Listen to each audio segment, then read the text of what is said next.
का फल भगवान मिलता है। भगवान डायरेक्ट नहीं मिलता है। जिसने भक्ति की है, भक्ति अति हो गई, संपूर्ण भक्ति हो गई, जैसे झाड़ बड़ा हो गया, फूल निकलता है, फिर फल मिलता है। तो ये ज्ञान जो मिला है ये फल है। तो मनुष्य के जीवन में भक्ति प्राइमरी स्टेज है। जैसे छोटे बच्चे हैं, उनका दूध पीना ये फुल आहार है। दूध जरूरी है, उनका वही आहार है। इसलिए जब हम छोटे इस जीवन में बचपन से हर एक व्यक्ति हर प्रकार से भक्ति करके आए, पूजा किया, किसी ने व्रत किया, जप किया, मंदिर में गए, हर प्रकार से चारों धामों की यात्रा किया, फिर भी अपने आप से पूछ लो भक्ति करने के बाद भी प्राप्ति क्या हुई? भक्ति करने का लक्ष्य क्या था? आप देखेंगे भक्ति का लक्ष्य एक ही, स्थूल प्राप्तियां चाहिए थी। मेरे बच्चों को नौकरी लग जाए, बच्चों की बीमारी ठीक हो जाए, किसी को और कोई धन की प्राप्ति हो, किसी को मकान चाहिए, स्थूल प्राप्तियों के लिए भक्ति करते हैं।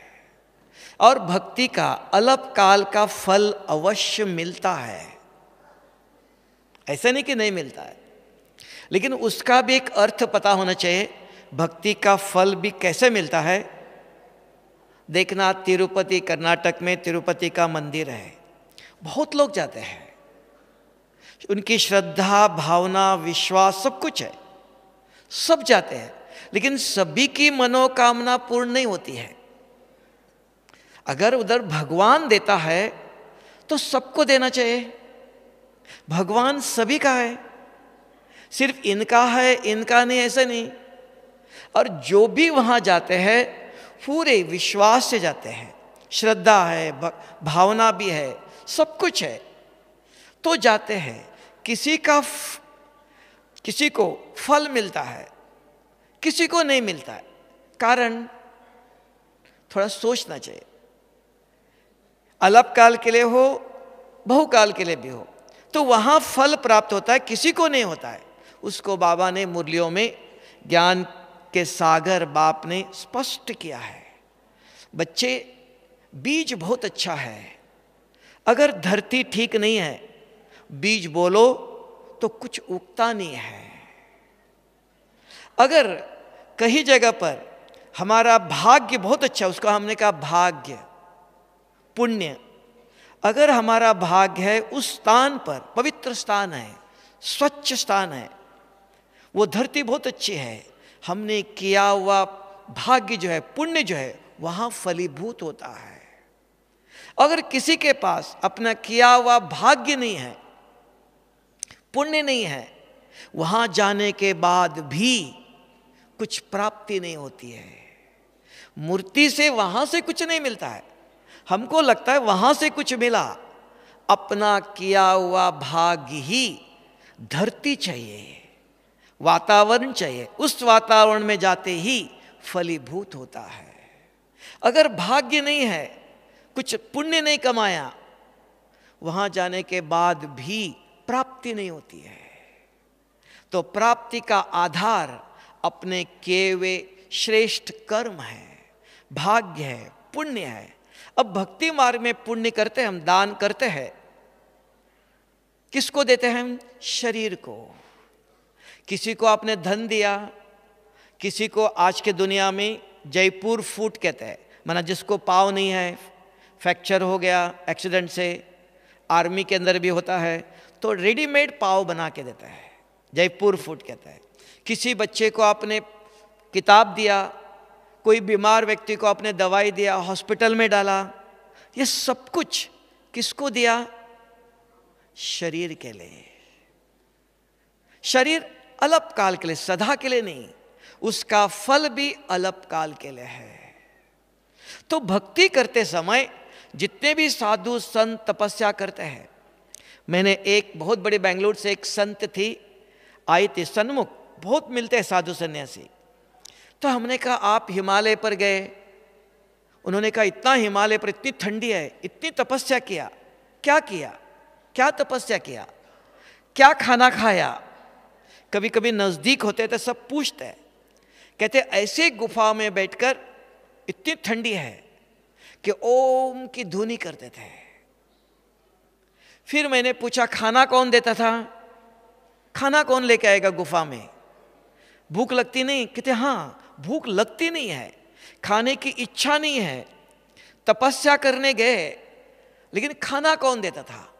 तो उन्होंने कहा जब हम आंखें बंद करके ओम की धुनी करके बैठते सारा दिन, कोई संकल्प नहीं, खाना भी चाहिए, तो भी एक समय आता है पाँव के बाजू में गरम लगता है, गरम लगते ही आंखें खोलूं तो 2 रोटी और सब्जी पत्ते को लपेटकर रखा हुआ है।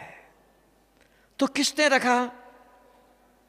तो कहता आप सोचो, ऐसे हिमालय पर्वत पर गुफा में बैठे हैं तो कौन खिलाता है। फिर मैंने पूछा कि क्यों तपस्या कर रहे थे आप, क्या आपके अंदर, क्योंकि पतित भगवान कौन, भगवान की प्राप्ति के लिए गए, कुछ वस्तु नहीं चाहिए, तो भगवान वो है पतित आत्मा को पावन करता है। तो पूछा आपने साधना करने से क्या आपके पाप मिट गए, क्या आपको गुस्सा नहीं आता है, जब रात को सोते हो बुरे स्वप्न नहीं आते।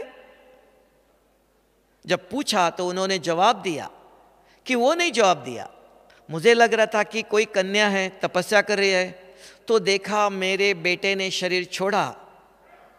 तब मैं कही थी, किसी ने बुलाया, जब उनके नजदीक के देखने के लिए गए, मेरे आंखों से आंसू नहीं आए। हाँ मोह नहीं है, लेकिन मैंने पूछा था क्या पुराने संस्कार पाप मिट गए। भक्ति में अल्पकाल के लिए प्राप्ति है, नहीं ऐसे नहीं। तब बाबा ने भी कहा बच्चे भक्ति कभी छोड़ना नहीं, अगर भक्ति करते हो जरूर करना चाहिए।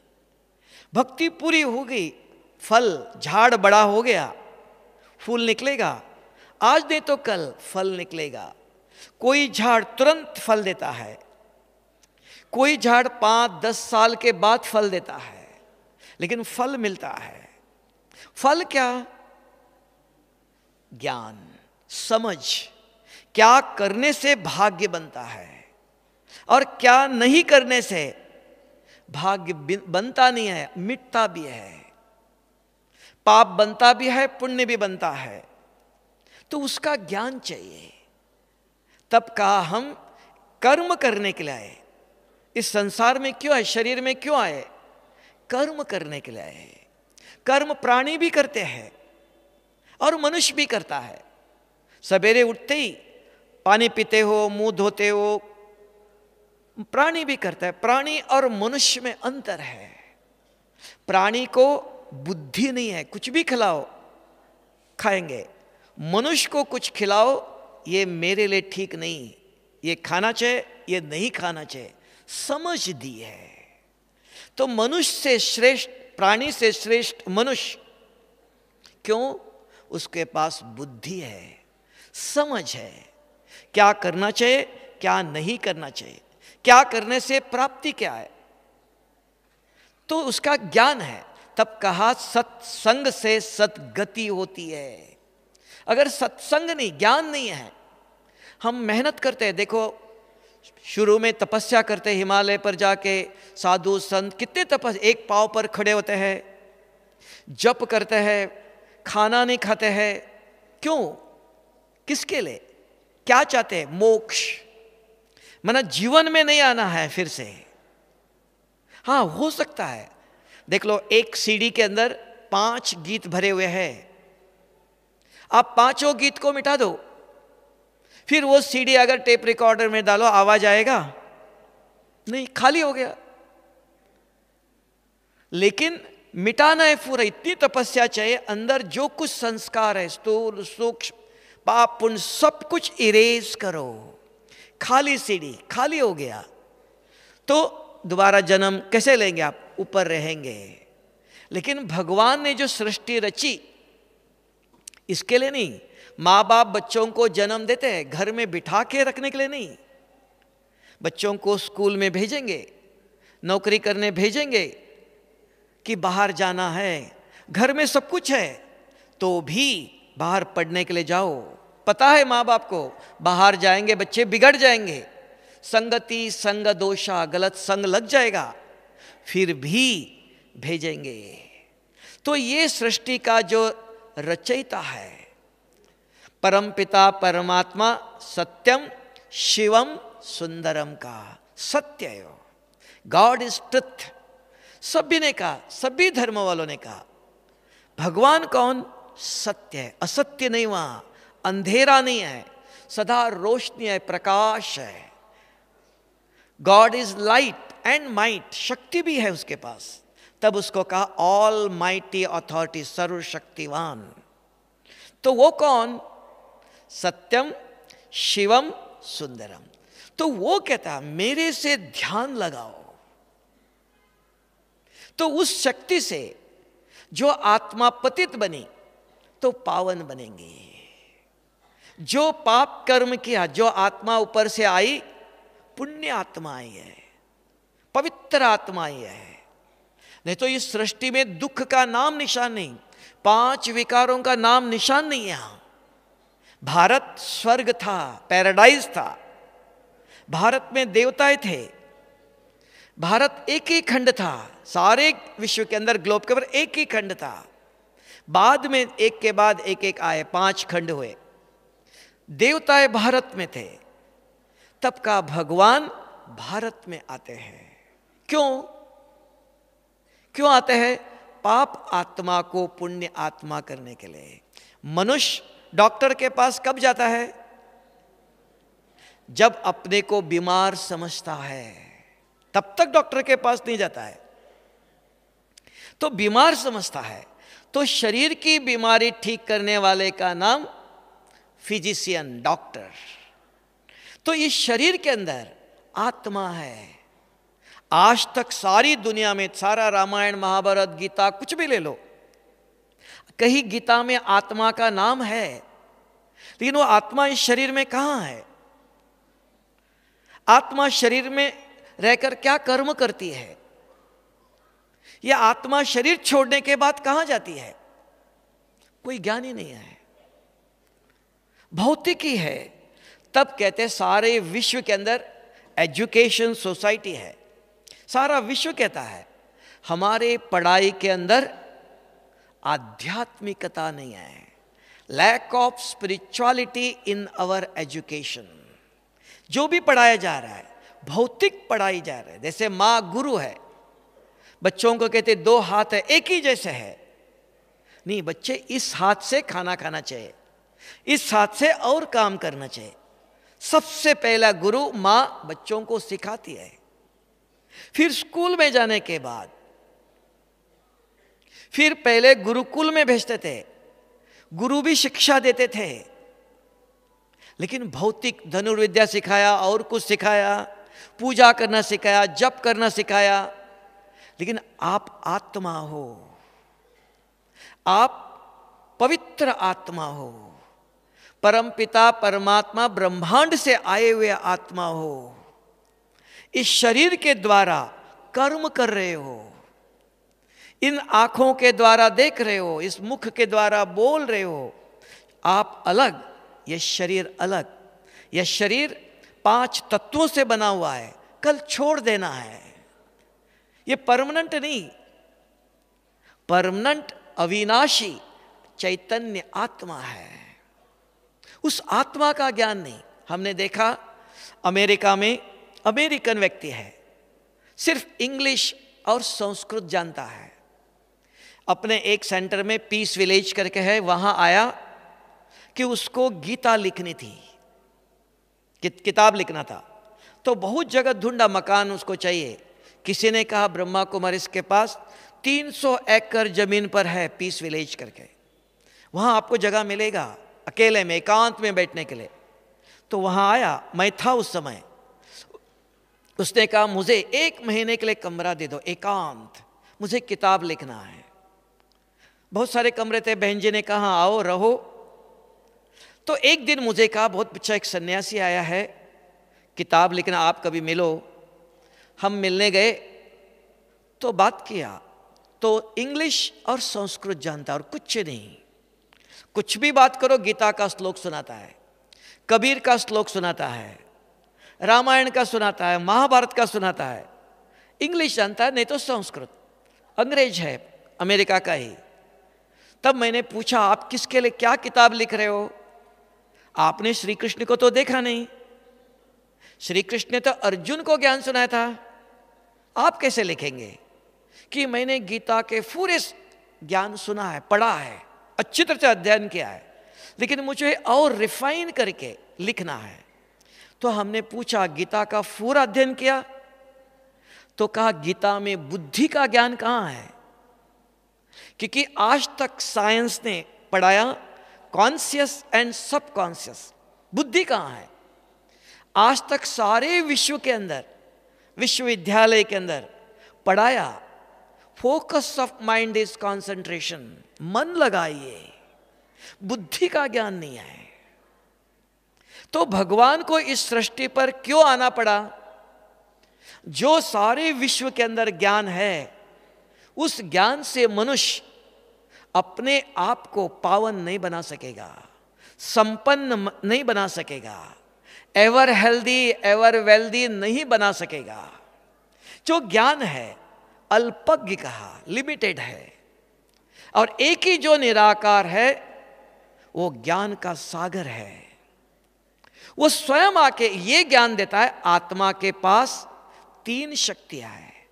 तब भगवान आत्मा के माँ बाप है। जैसे माँ बच्चों को 2 हाथ है, उसके है, उसका अधिकार है, जैसे चाहे कर सकता है, तो भी सिखाती है, बच्चे ये हाथ से नहीं खाना है, इस हाथ से खाना है। तो भगवान आत्मा के माँ बाप है।